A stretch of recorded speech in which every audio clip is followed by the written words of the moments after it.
ഗ്രഹനില ചിന്തനം എന്ന യൂട്യൂബ് ചാനലിൻ്റെ ആദ്യത്തെ എപ്പിസോഡാണിത്. പൂർണ്ണമായും ജ്യോതിഷ സംബന്ധമായ, പ്രത്യേകിച്ചും ഗ്രഹനിലകൾ സംബന്ധമായ കാര്യങ്ങളാണ് ഈ ചാനലിൽ ചർച്ചയാവുക. ആദ്യത്തെ എപ്പിസോഡിൽ പറയുന്നത് 1/6/1989 ജനിച്ച അശ്വതി നക്ഷത്രക്കാരിയായ ഒരാളുടെ ഗ്രഹനില സംബന്ധമായിട്ടുള്ള വിവരങ്ങളാണ്. ഒരു 6-7 മാസങ്ങൾക്ക് മുൻപാണ് ഇദ്ദേഹം എന്നെ കാണാൻ വന്നത്. ഒരുപാട് പ്രശ്നങ്ങളുമായിട്ടായിരുന്നു ആ വരവ്.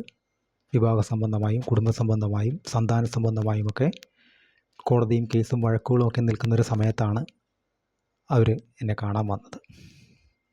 അപ്പോൾ ജനിച്ച സമയവും മറ്റു ഡീറ്റെയിൽസും കാര്യങ്ങളും എല്ലാം എടുത്തു. ഞാൻ പരിശോധിച്ച സമയത്ത് ഞാൻ മനസ്സിലാക്കിയ കുറേ കാര്യങ്ങൾ അവരോട് പറയുകയുണ്ടായി. അതെന്താണെന്ന് വെച്ചാൽ, ഈ ജാതകം, ഈ ഗ്രഹനില പരിശോധിക്കുമ്പോൾ ഇദ്ദേഹത്തിൻ്റെ ലഗ്നം ചിങ്ങലഗ്നമാണ്. ലഗ്നത്തിൽ കേതു, 2, 3, 4 ശൂന്യം, 5 ശനി, 6 ശൂന്യം, 7 രാഹു, 8 ശൂന്യം, 9 ചന്ദ്രൻ, 10 സൂര്യൻ, ബുധൻ, ഗുരു, 11 ശുക്രൻ, കുജൻ, 12 ഗുളിയൻ അഥവാ മാന്തി. ഇതാണ് ഇദ്ദേഹത്തിൻ്റെ ഗ്രഹനില. ഇതിൽ ലഗ്നത്തിൽ കേതു ഉള്ളതുകൊണ്ട് തന്നെ അല്പം നെഗറ്റിവിറ്റി അനുഭവങ്ങൾ ജീവിതത്തിൽ കൂടി നിൽക്കുന്ന ഒരു ഗ്രഹനിലയാണിത്.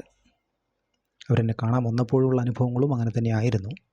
ലഗ്നത്തിലെ കേതു പ്രധാനമായും ചില ആളുകളെ കണ്ടിട്ടില്ലേ, മറ്റ് ആളുകളുടെ ആവശ്യങ്ങൾക്ക് വേണ്ടി പ്രവർത്തിച്ചു കൊണ്ടേയിരിക്കും. അവരുടെ സമയവും അവരുടെ താല്പര്യങ്ങളും ഇഷ്ടങ്ങളും ഒക്കെ മാറ്റി വെച്ചുകൊണ്ട് ഒന്നുകിൽ അവർ മനസ്സോടെ തന്നെ പ്രവർത്തിക്കും, അല്ലെങ്കിൽ പ്രവർത്തിക്കാൻ നിർബന്ധിതമാകും. അങ്ങനെയുള്ള ജീവിക്കുന്ന ഒരുപാട് ആളുകളുണ്ട്. അത്തരം ആളുകൾ എടുത്ത് നോക്കിക്കഴിഞ്ഞാൽ അവർക്ക് ലഗ്നത്തിൽ കേതു ആയിരിക്കാനുള്ള സാധ്യത വളരെ കൂടുതലാണ്. ഓക്കെ, ഇദ്ദേഹത്തിൻ്റെ സന്താന സംബന്ധമായിട്ട് നേരത്തെ പ്രശ്നങ്ങളുണ്ട് എന്ന് ഞാൻ പറഞ്ഞല്ലോ. ലഗ്നാൽ 5 ശനി, സന്താന സ്ഥാനം, മനസ്സിൻ്റെ സ്ഥാനമൊക്കെയാണ്. അത്യാവശ്യം ടെൻഷൻസും മറ്റു കാര്യങ്ങളൊക്കെ പെട്ടെന്ന് പിടിപെടുന്ന ഒരു ക്യാരക്ടറാണ് ഇദ്ദേഹം. ഈ 5 ശനി ആയതുകൊണ്ട് തന്നെ കുട്ടിയുടെ, അതായത് സന്താനത്തിൻ്റെ നിലനിൽപ്പുമായി ബന്ധപ്പെട്ടിട്ട് ആരുടെ കൂടെ നിൽക്കണമെന്ന് പറയുന്ന തർക്കങ്ങളും കാര്യങ്ങളൊക്കെ, കോടതി കേസും വഴക്കുകളൊക്കെ കാര്യങ്ങളൊക്കെ നടന്നിരുന്നു. അത് ഒരു പ്രധാന നെഗറ്റീവായിരുന്നു ഈ ജാതകയെ സംബന്ധിച്ച്. അതുപോലെ തന്നെ അദ്ദേഹത്തിൻ്റെ എല്ലാ പ്രശ്നങ്ങളുടെയും മൂല കാരണമായി കണ്ടത്, അല്ലെങ്കിൽ ആ സമയത്തുണ്ടായിരുന്നത്, ലഗ്നാൽ 7 വിവാഹസ്ഥാനത്ത് ഛായാഗ്രഹമായിട്ടുള്ള രാഹുവിൻ്റെ ആ നിൽപ്പ് അങ്ങേയറ്റം മോശം ഫലങ്ങളാണ് അവർക്ക് വിവാഹ ജീവിതത്തിൽ സൃഷ്ടിച്ചിരുന്നത്.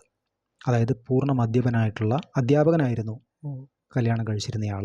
പക്ഷേ പൂർണ്ണ മദ്യപനായ, മദ്യപിച്ചാൽ വഴക്കുണ്ടാക്കുന്ന, മർദ്ദിക്കുന്ന, സ്വസ്ഥതയും സമാധാനവും കൊടുക്കാത്ത ഒരു ക്യാരക്ടറായിരുന്നു അത് എന്നാണ് അവരെന്നോട് പറഞ്ഞത്. അത് ഈ ജാതകം വെച്ചതിനുള്ള സാധ്യത വളരെ കൂടുതലാണ്. 1. 2, വിവാഹസ്ഥാനത്തൊക്കെ രാഹു, കേതു പോലുള്ള ഗ്രഹങ്ങൾ നിന്ന് കഴിഞ്ഞാലുള്ള അനുഭവങ്ങൾ പല രീതിയിൽ പലർക്കും വരുന്നുണ്ട്. അതിൽ ചിലത്, 1, ഇപ്പോൾ പറഞ്ഞ വഴക്കുകൾ, കേസുകൾ, കോടതി വ്യവഹാരങ്ങളുമായി ബന്ധപ്പെട്ടിട്ടുള്ള കാര്യങ്ങൾ. 2, ഒട്ടും സംതൃപ്തി ഇല്ലാതെയുള്ള ഒരു ദാമ്പത്യ ജീവിതം നയിക്കുക. 3, ഡിവോഴ്സ് ആകുക. 4, പ്രശ്നങ്ങളൊന്നുമില്ല, ഒരു മാനസികമായ ഒന്നാണെന്നുണ്ടെങ്കിൽ കുറഞ്ഞ പക്ഷം ജോലി സംബന്ധമായോ അല്ലെങ്കിൽ മറ്റെന്തെങ്കിലും സംബന്ധമായോ 2 പേരും 2 ദിക്കുകളിൽ, 2 സ്ഥലങ്ങളിൽ നിൽക്കുക എന്ന് പറയുന്ന ഫലമെങ്കിലും കണിശമായും 7 രാഹുവൊക്കെ നിൽക്കുന്ന ജാതകർക്ക് ലഭിക്കുന്നുണ്ട്. ഇദ്ദേഹത്തിൻ്റെ 9 ഭാഗ്യസ്ഥാനത്ത് ചന്ദ്രനാണ്. മനസ്സിൻ്റെ കാരകൻ, മാതൃകാരകൻ. അമ്മ ഇദ്ദേഹത്തിന് ഏറ്റവും കൂടുതൽ സപ്പോർട്ട് ചെയ്യുന്നത് അമ്മയാണ്. അമ്മയിൽ നിന്നാണ് ഏറ്റവും കൂടുതൽ ഇദ്ദേഹത്തിൻ്റെ സപ്പോർട്ട്. ഒപ്പം നിൽക്കുക എന്ന് പറയുന്നൊരവസ്ഥ, ഏത് പ്രതിസന്ധിയിലും ഉറച്ച മനസ്സോടെ നിൽക്കുന്നൊരമ്മയാണത്. അതുപോലെ തന്നെ അമ്മയിൽ നിന്നും ധനം, സ്വത്ത് ഒക്കെ ഇദ്ദേഹത്തിന് കിട്ടിയിട്ടുണ്ട്, ഇനിയും കിട്ടാനുണ്ട്. ഓക്കെ, 10 തൊഴിൽ സ്ഥാനത്ത് സൂര്യൻ, ബുധൻ, ഗുരു. ഈ സൂര്യൻ്റെ കൂടെ ബുധനും ഗുരുവും നിൽക്കുന്നതുകൊണ്ട് മറ്റ് 2 ഗ്രഹങ്ങൾക്ക് മൗഢ്യം എന്നൊക്കെ പറയാം. എന്നിരുന്നാൽ തന്നെയും തൊഴിൽ സംബന്ധമായി അല്പം താമസമുണ്ടാകാം, സ്വന്തമായി ഒരു തൊഴിൽ ലഭിക്കാൻ അല്പം താമസമുണ്ടാകാം എന്ന് പറയുന്ന ഒരു ഫലത്തെ നമ്മൾ കൃത്യമായി കാണേണ്ടതുണ്ട്. 11 ശുക്രൻ, കുജൻ. വലിയ തെറ്റുകളില്ല. 12 വ്യയസ്ഥാനത്ത്, ചെലവിൻ്റെ സ്ഥാനത്ത് ഗുളിയൻ അഥവാ മാന്തി. നെഗറ്റീവായിട്ടുള്ള ഒരു റിസൾട്ടാണ് അതിന് ലഭിക്കുക. കാരണം നമ്മൾ സംഭരിച്ചു വച്ചിട്ടുള്ള അല്ലെങ്കിൽ എന്തെങ്കിലുമൊക്കെ കാര്യങ്ങൾക്ക് വേണ്ടി സമ്പാദിച്ചു വച്ചിട്ടുള്ള സേവിങ്സിൽ നിന്നൊക്കെയുള്ള കാശുകൾ, പണം ഒരു ആവശ്യവുമില്ലാതെ അനാവശ്യമായിട്ടുള്ള കാര്യങ്ങൾക്ക് ഒരുപക്ഷെ നമ്മൾ ചിന്തിക്കുക പോലും ചെയ്യാത്ത അവസരങ്ങളിൽ കാശിറങ്ങി പോകത്തക്ക രീതിയിലുള്ള അനുഭവങ്ങൾ കണിശമായും ഉണ്ടാകാൻ സാധ്യതയുള്ള ഈ ജാതകത്തെ സംബന്ധിച്ച് ഉണ്ടായിട്ടുള്ള ഒരവസ്ഥയാണിത്. ഇതിനെ വളരെ പ്രാക്ടിക്കലി ഉള്ള തീരുമാനങ്ങൾ കൊണ്ട് മാത്രമേ ഇതിനെ മറികടക്കാൻ പറ്റുള്ളൂ. ആസ്ട്രോളജിക്കലി ഇതിനെ മറികടക്കുക അത്ര എളുപ്പമൊന്നുമല്ല. പ്രാക്ടിക്കലി അതിനെ മുന്നോട്ട് കൊണ്ടുപോവുക, ആ അവസ്ഥയെ ഡീൽ ചെയ്ത് കൊണ്ടുപോവുക എന്ന് പറയുന്ന അവസ്ഥ മാത്രമേ സാധ്യമാവുന്നുള്ളൂ. അതുപോലെ തന്നെ ഇദ്ദേഹത്തിൻ്റെ ദശകളിലേക്ക് വന്നു കഴിഞ്ഞാൽ ഇദ്ദേഹം ജനിക്കുന്നത് കേതുദശയിലാണ്. നക്ഷത്രാധിപൻ കേതുദശയിലാണ് ജനനം. അത് കഴിഞ്ഞ് ശുക്രദശ 20 കൊല്ലം 2009 വരെ ശുക്രനായിരുന്നു. അത് കഴിഞ്ഞ് സൂര്യദശ 2015 വരെ. അത് കഴിഞ്ഞ് ചന്ദ്രദശ 2025 വരെ. ഇപ്പം നടക്കുന്ന ദശയും അത് തന്നെയാണ്. അതിനുശേഷം ചൊവ്വ കുജൻ്റെ ദശ 2032 വരെ. അതിനുശേഷം രാഹു 18 കൊല്ലം 2050 വരെ. അതിനുശേഷം വ്യാഴം.